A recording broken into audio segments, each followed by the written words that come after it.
الحمد لله وكفى وسلام على عباده الذين اصطفى أما بعد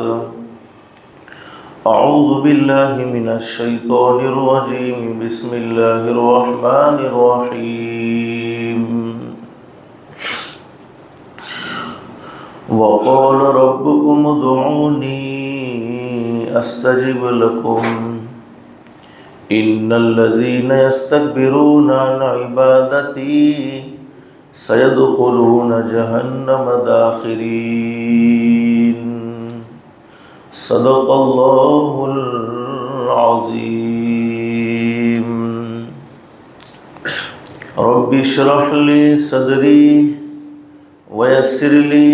أمري واحلل عقدة من لساني يفقهوا قولي سبحانك لا علم لنا إلا ما علمتنا إنك أنت العليم الحكيم درود شریف پڑھیں اللهم صل على محمد وعلى آل محمد كما صليت على إبراهيم وعلى آل إبراهيم إنك حميد مجيد اللهم بارك على محمد وعلى آل محمد كما باركت على إبراهيم وعلى آل إبراهيم إنك حميد مجید۔ آج رمضان المبارک کے مہینے کا 23واں روزہ ہے۔ 2 تاک راتیں گزر گئی، اب بس کچھ چند گنے چنے دن باقی رہ گئے ہیں۔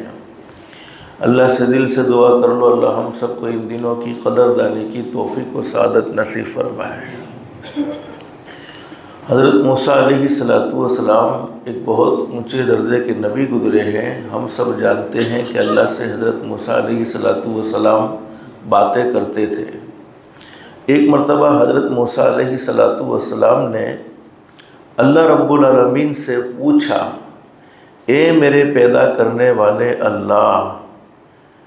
جب کوئی نیک بندہ تجھے راضی کرنے والا، تیرے احکام کے مطابق زندگی گزارنے والا، ہر وقت تیری ماننے والا، نمازوں کا اہتمام ہو، روزوں کا اہتمام ہو، جب کوئی تیرا فرما بردار بندہ تجھے آواز دیتا ہے، تو اس سے سوال کرتا ہے، تجھے پکارتا ہے، تو تیرے جواب دینے کا انداز کیا ہوتا ہے؟ اس لیے کہ ہم سب کا بھی ایک اصول ہے، ایک قاعدہ ہے، ہمارا ماننے والا اگر ہمیں بلائے گا تو ہم اس کے ساتھ کچھ اور معاملہ کرتے ہیں، اور ہماری نہ ماننے والا اگر ہمیں بلاتا ہے تو ہم اس کے ساتھ کچھ اور معاملہ کرتے ہیں۔ حضرت موسیٰ علیہ السلام نے پوچھا کہ الہ العالمین، جب کوئی تیرا فرما بردار بندہ، جب تیرا کوئی نیک بندہ تجھے پکارتا ہے تو آپ کا جواب دینے کا انداز کیا ہوتا ہے؟ اللہ نے فرمایا میرے نبی موسیٰ، جب کوئی نیک بندہ مجھے پکارتا ہے تو میں کہہ دیتا ہوں لبیک یا عبدی، میرے بندے بتا میں حاضر ہوں، کیا کہنا چاہتا ہے؟ حضرت موسیٰ علیہ السلام نے پھر سوال کر لیا، الہ العالمین، اگر جس نے ساری زندگی گناہوں میں گزار لی ہو، جس نے ساری زندگی تجھے ناراض کرنے میں گزاری ہو، تیرا کھا کر بھی تجھ سے بغاوت کی ہو، تیرا کھا کر بھی تیرے احکام کو نہ مانا ہو، تیرا کھا کر بھی تیرے فرما برداری نہ کی ہو، جب ایسا کوئی بندہ تجھے پکارتا ہے، جب کوئی ایسا بندہ تجھے بلاتا ہے تو تیرے جواب دینے کا انداز کیا ہوتا ہے؟ یعنی آپ نافرمان بندوں کا کس طریقے سے جواب دیتے ہیں؟ جب نافرمان بندے آپ کو آواز دے کر بلاتے ہیں تو آپ کے جواب دینے کا انداز کیا ہوتا ہے؟ اللہ نے فرمایا میرے نبی موسیٰ، جب میرے نافرمان بندے، مجھے ناراض کرنے والے بندے، میرے احکام کے خلاف ورزی میں زندگی گزارنے والے بندے مجھے پکارتے ہیں تو میں 3 مرتبہ کہتا ہوں لبیک یا عبدی، لبیک یا عبدی، لبیک یا عبدی، میرے بندے بتا کیا کہنا چاہتا ہے؟ میں حاضر ہوں میرے بندے، میں حاضر ہوں، میرے بندے میں حاضر ہوں۔ حضرت موسیٰ علیہ السلام نے فرمایا الہ العالمین مجھے یہ سمجھ میں نہیں آتا کہ جب نیک آدمی پکارتا ہے تو اس کی پکار پر آپ ایک مرتبہ جواب دیتے ہیں، اور جب گنہگار آدمی پکارتا ہے تو اس کی پکار پر آپ 3 مرتبہ جواب دیتے ہیں۔ آخر اس کی وجہ کیا ہے؟ اللہ رب العالمین نے فرمایا میرے نبی موسیٰ لِأَنَّهُ اعْتَمَدَ عَلَى كَرَمِي وَغَيْرُهُ اعْتَمَدَ عَلَى عَمَلِي۔ کتنی زبردست بات بیان فرمائی ہے۔ اللہ ہم سب کو اللہ سے مانگنے والا بنا دے۔ فرمایا اللہ رب العالمین نے میرے نبی موسیٰ اس لیے کہ جب کوئی گنہگار بندہ جس نے پوری زندگی اللہ کی نافرمانی کی ہے، جس نے پوری زندگی اللہ کو ناراض کرنے والے کام کیے ہیں، جس نے پوری زندگی اپنی منمانی زندگی گزاری ہے، جب وہ مجھے پکارتے ہیں تو میرے عفو درگزر پر نظر رکھتے ہیں، یعنی انہیں میری رحمت پر بھروسہ ہوتا ہے، میرے معاف کرنے پر بھروسہ ہوتا ہے، میرے کرم کے معاملہ کرنے پر بھروسہ ہوتا ہے، اور جب نیک لوگ مجھے پکارتے ہیں تو وہ میری رحمت پر بھروسہ نہیں رکھتے بلکہ اپنے اچھے عمل پر بھروسہ رکھتے ہیں کہ میں نے تہجد کی نماز پڑھی ہے تو میں اللہ سے جو مانگوں گا اللہ مجھے عطا کر دے گا، میں نے قرآن کریم کی تلاوت کی ہے میں جو مانگوں گا اللہ مجھے عطا کر دے گا۔ تو اللہ فرماتے میرے نبی موسیٰ مجھے تو ایسا بندہ پسند ہے جو میرے عفو درگزر پر نظر رکھتے ہوئے مجھے پکارے۔ آج کی مجلس میں مجھے مختصر بتلانا یہ ہے، جیسے جمعرات کے دن ایک سوال آیا تھا کہ دعائیں کب قبول ہوتی ہے، اور ہر آدمی کو اللہ سے مانگنے کی بولو ضرورت پڑتی ہی پڑتی ہے، اور اللہ سے نہ مانگنے والوں کے بارے میں قرآن کریم میں سخت سے سخت وعید بیان فرمائی ہے۔ قرآن کریم میں ایک صحابی جن کا نام ہے حضرت نعمان بن بشیر رضی اللہ عنہ، حضرت اقدس نبی کریم صلی اللہ علیہ وسلم کا ارشاد علی نقل فرماتے ہیں، فرمایا نبی کریم صلی اللہ علیہ وسلم نے دعا عبادت ہے، ہم دعا کو عبادت سمجھتے نہیں ہیں، اللہ سے مانگنے کو ہم اپنی ضرورت سمجھتے نہیں ہیں۔ جب بھی کوئی پریشانی آتی ہے اب بندوں پر اور مخلوق پر ہمارا اتنا قوی بھروسہ ہے کہ کبھی بھی اللہ کے سامنے مانگنے کا بولو خیال آتا نہیں ہے۔ جب بھی کوئی معاملہ ہوتا ہے پہلے نظر مخلوق کی طرف جاتی ہے، پھر مخلوق پر کوشش کرتے کرتے کرتے کرتے کرتے جب ناکامی کا منہ دیکھنا پڑتا ہے پھر اللہ یاد آتا ہے۔ حالانکہ ہونا کیا چاہیے، پہلے کس کو بلانا چاہیے تھا؟ بولو اللہ کو بلانا چاہیے تھا۔ پہلے اپنی ضرورت کس کے سامنے رکھنی چاہیے تھی؟ اللہ کے سامنے رکھنی چاہیے تھی۔ تو فرمایا نبی کریم صلی اللہ علیہ وسلم نے دعا عبادت ہے، پھر دلیل کے طور پر قرآن کریم کی آیت کریمہ تلاوت فرمائی، وَقَالَ رَبُّكُمُ ادْعُونِي أَسْتَجِبْ لَكُمْ إِنَّ الَّذِينَ يَسْتَكْبِرُونَ عَنْ عِبَادَتِي سَيَدْخُلُونَ جَهَنَّمَ دَاخِرِينَ۔ اللہ فرماتے ہیں میرے بندو مجھے پکارو گے، مجھ سے مانگو گے تو میں تمہاری درخواست کو قبول کر لوں گا، تمہاری درخواست میرے بارگاہ میں میرے دربار میں رد نہیں ہوگی بلکہ ضرور سنی جائے گی۔ دنیا والوں کے سامنے مانگو گے تو ممکن ہے تمہیں ملے بھی نہ ملے، لیکن مجھ سے سوال کرو گے تمہارا سوال ضرور پورا کیا جائے گا۔ پھر فرمایا اللہ رب العالمین فرماتے ہیں جو لوگ میری عبادت سے یعنی دعاؤں سے منہ موڑتے ہیں، یعنی دعا کو عبادت سمجھتے نہیں ہیں، دعا کو وہ اپنی ضرورت سمجھتے نہیں ہیں، ان قریب مرتے ہی وہ قرآن کریم کا آیت کریمہ کا ترجمہ ان قریب مرتے ہی وہ ذلیل ہو کر جہنم میں داخل ہوں گے۔